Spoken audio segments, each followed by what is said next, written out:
వంటి మన party general secretary Palasa MLA మా సోదరి శిరీష గారిని గౌత్ శిరీష గారిని ఆహ్వానిస్తున్నాం.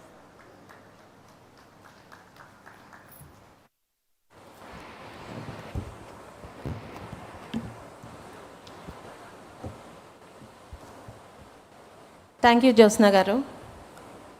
ప్రాంతాలకి కులాలకి మతాలకి అతీతంగా ప్రపంచవ్యాప్తంగా ఉన్న ప్రతి తెలుగువాడు సంవత్సరం మొత్తం ఎదురు చూసే ఈ మహానాడు పండగకి వేదికలు అలంకరించిన పెద్దలు మన ప్రియతమ ముఖ్యమంత్రి నారా చంద్రబాబు నాయుడు గారికి, భవిష్యత్ తెలుగుదేశానికి దిశానిర్దేశం చేస్తూ తనని తాను మలుచుకుంటున్న యువ నాయకులు నారా లోకేష్ గారికి, సోదరులు రాష్ట్ర పార్టీ అధ్యక్షులు సౌమ్యులు అయిన పల్లా శ్రీనివాస్ గారికి, తెలుగుదేశం పార్టీ పెద్దలకు, ముఖ్యంగా శ్రీకాకుళం నుండి చిత్తూరు వరకు ప్రపంచవ్యాప్తంగా కూడా తెలుగుదేశం పార్టీని పుట్టిన నాటి నుండి కంటికి రెప్పలా కాపాడుకుంటున్న కార్యకర్త దేవుళ్ళందరికీ కూడా మహానాడు సందర్భంగా శుభాకాంక్షలు తెలియజేసుకుంటున్నాను.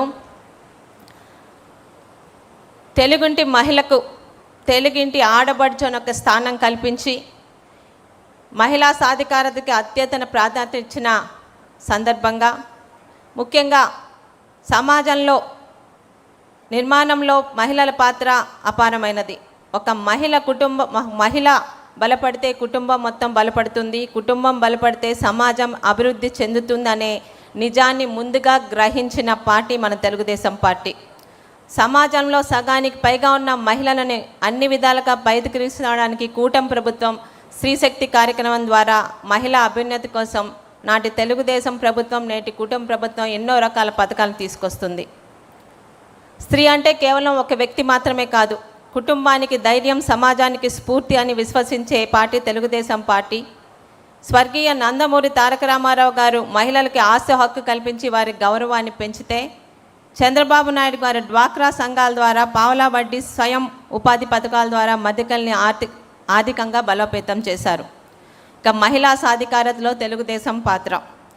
ఈ దేశంలో స్వర్గీయ నందమూరి తారక రామారావు గారు తెలుగుదేశం పార్టీ స్థాపించిన వెంటనే మొట్టమొదటిసారి 83లో అధికారం వచ్చిన వెంటనే మహిళల కోసం ప్రత్యేకంగా పద్మావతి యూనివర్సిటీని స్థాపించి మహిళల పట్ల ఆయనకున్న గౌరవాన్ని ప్రత్యేకతని చాటుకున్నారు.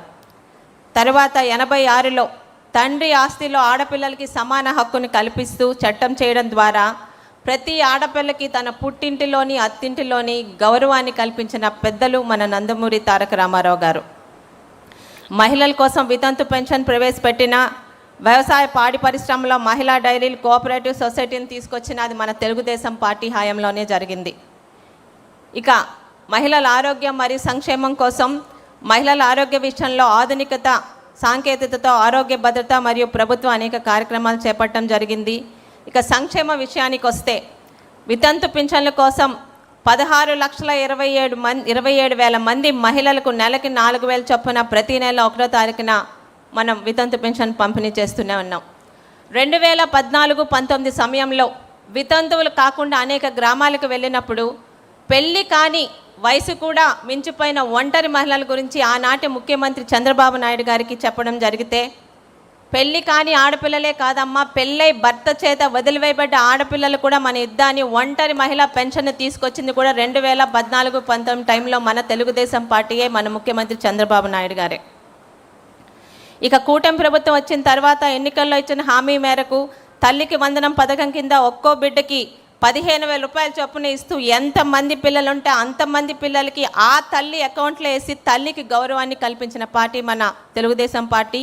శ్రీశక్తి పథకం కింద రాష్ట్ర వ్యాప్తంగా ఆర్టీసీలో ఉచిత బస్సు ప్రయాణం కల్పించడం, శక్తి యాప్ ద్వారా మహిళలకి రక్షణ కోసం అనేక చర్యలు చేపట్టడం కూడా మన తెలుగుదేశం పార్టీ హయాంలోనే జరుగుతుంది.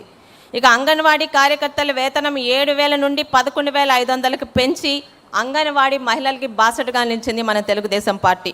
ఆశా వర్కర్లకు 3,000 నుంచి 10,000 రూపాయలు పెంచడం కూడా మన తెలుగుదేశం పార్టీ హయాంలో జరిగింది. ఇక గ్రామ పంచాయతీల్లో 55.4% మహిళల్ని ప్రజాప్రతినిధులుగా ఎన్నిక ఈరోజు సేవ చేస్తున్నారంటే అది తెలుగుదేశం పార్టీ ఘనతే.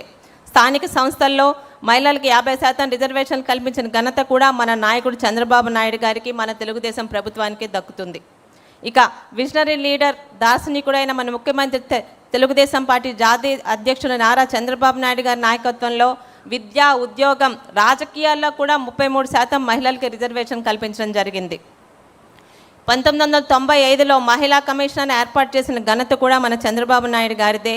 అలాగే 96లో వినూత్నంగా ఆర్టీసీలో తొలిసారిగా కండక్టర్లుగా, డ్రైవర్లుగా మహిళలకు ప్రాధాన్యత ఇచ్చి మహిళా శక్తి మీద ఆయనకున్న నమ్మకాన్ని చాటుతున్న ఘనత కూడా మన ముఖ్యమంత్రి చంద్రబాబు నాయుడు గారిదే.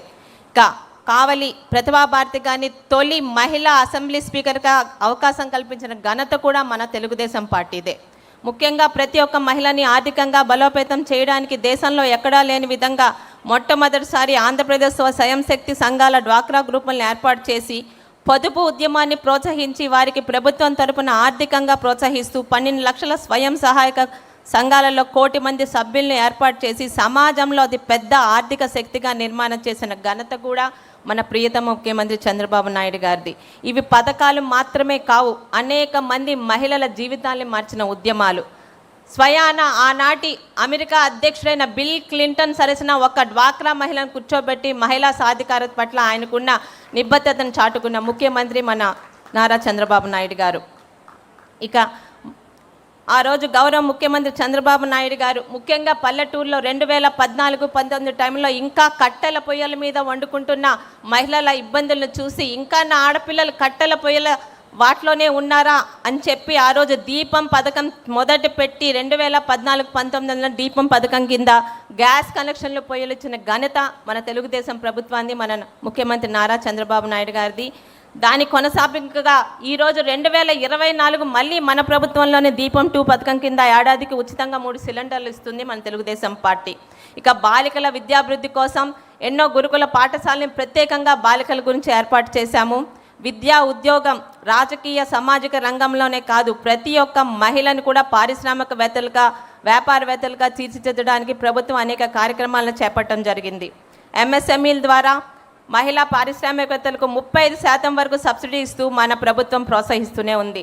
ఈరోజు ఈ విషయంగా గత గవర్నమెంట్లో ఉన్న మన మాజీ ముఖ్యమంత్రి గారి గురించి ఒక విషయం చెప్పాలండి.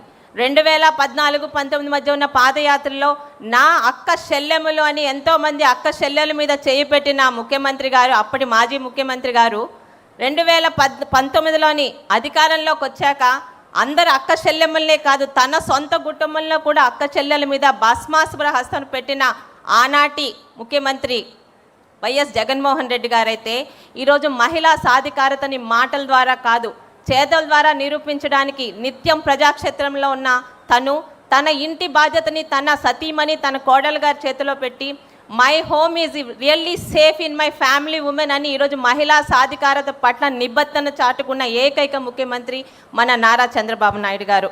ఇక మహిళల భద్రత, టీడీపీ పోరాటం. ఈ ఒక రాష్ట్ర ప్రగతిని అంచనా వేయాలంటే అక్కడి మహిళలు ఎంత భద్రంగా ఉన్నారో మనం చూడాలి. టీడీపీ మహిళల గౌరవం, భద్రత, సాధికారత కోసం మహర్నిశలు పోరాడుతున్న పార్టీ.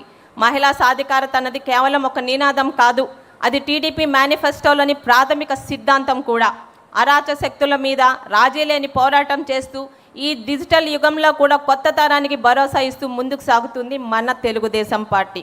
ఇక బాలల భద్రత, బాల వివాహాలు, మానవ అక్రమ రవాణా నివారణకు కఠిన చర్యలు తీసుకుంటూ మహిళల భద్రత సహాయం కోసం 1 స్టాప్ సెంటర్లు, శక్తి సదనాలు, న్యాయ సహాయం, కౌన్సిలింగ్ సేవలతో భద్రత కల్పిస్తుంది. ఇక ఆడబిడ్డల ప్రాధాన్యత. రాజకీయాల్లో మహిళలకు గౌరవం, అవకాశాలు, ఆత్మగౌరవం కల్పించిన పార్టీగా తెలుగుదేశం పార్టీ. మహిళలను కేవలం ఓటర్లుగా కాదు నవ సమాజ నిర్మాణకర్తలుగా భావించి మన తెలుగుదేశం పార్టీ పనిచేస్తుంది. గడిచిన 2024 ఎన్నికల్లో మహిళలకు అత్యధిక సీట్లను ఇచ్చి 22 మంది శాసనసభ్యులు, ఎంపీలు మరియు మంత్రులుగా ఈరోజు మన ప్రభుత్వంలో ఉన్నారు అంటే అది తెలుగుదేశం పార్టీకి, నారా చంద్రబాబు నాయుడు గారికి మహిళల పట్ల ఉన్న నిబద్ధత. ఇక రాజకీయాల్లో మహిళల భాగస్వామ్యం పెరగకుండా నిజమైన సమానత్వం సాధ్యం కాదు అని మన టీడీపీ పార్టీ నమ్మకం. మహిళలకు శాసనసభలో, పార్లమెంట్లో, స్థానిక సంస్థల్లో తగిన ప్రాధాన్యత రావాలని తెలుగుదేశం పార్టీ ఎప్పటి నుండో మద్దతు ఇస్తుంది. మహిళలకి 33% రిజర్వేషన్ కల్పించి వారిని నిర్ణయ ప్రక్రియల్లో సమాన భాగస్వాములుగా నిలబెట్టడమే తెలుగుదేశం పార్టీ లక్ష్యం. ఇది కేవలం సంఖ్యాపరమైన మార్పు మాత్రం కాదు, దేశ విధానాల్లో మహిళల స్వరం బలపడే కీలక సంస్కరణ కూడా. తెలుగుదేశం పార్టీ మొదటి నుండి మహిళా రిజర్వేషన్ బిల్లుకు కట్టుబడి ఉంది. 96లో నాటి దేవగౌడ ప్రభుత్వంలో తొలిసారిగా మహిళా రిజర్వేషన్ బిల్లును ప్రవేశపెట్టిన నాటి నుండి నేటి ఎన్డీఏ ప్రభుత్వం వరకు తెలుగుదేశం పార్టీ మహిళా రిజర్వేషన్ బిల్లుకు తన మద్దతు తెలియజేస్తూనే ఉంది. స్త్రీశక్తి బలపడితేనే రాష్ట్రం బలపడుతుంది, మహిళలు ఎదిగితేనే ప్రపంచం ఎదుగుతుంది అని, సమాజం ముందుకు సాగుతుందని నమ్మి ముందుకు సాగుతున్న తెలుగుదేశం పార్టీలో మహిళా సాధికారతకి మాటల్లో కాదు చేతల్లో అమలు చేస్తున్న మన టీడీపీ పార్టీలో ఇటువంటి ప్రాధాన్యత గల మహిళా శక్తి తీర్మానాన్ని ప్రవేశపెట్టే అవకాశం నాకు కల్పించిన పెద్దలందరికీ మరొకసారి ధన్యవాదం తెలుపుకుంటూ సెలవు తీసుకుంటున్నాను.